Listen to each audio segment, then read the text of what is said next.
نوجوان لڑکے اور لڑکیوں کے لیے سبق آموز داستان۔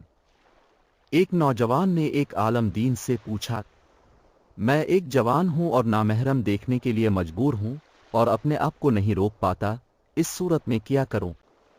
عالم دین نے اس کی بات پہ غور کیا اور اسے ایک برتن دیا جو دودھ سے لبالب بھرا ہوا تھا، اور تاکید کی کہ کوزے کو فلاں جگہ تک لے جاؤ اور خیال رکھنا کہ دودھ نہ گرے۔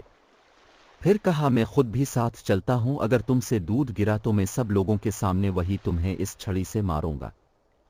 جوان کوزے کو صحیح و سالم منزل تک لے گیا، اتنی احتیاط سے کہ ایک قطرہ بھی دودھ کا نہ گرا۔ تب عالم دین نے اس سے پوچھا، راستے میں کتنی لڑکیوں کو دیکھا؟ جوان نے جواب دیا، کسی کو بھی نہیں۔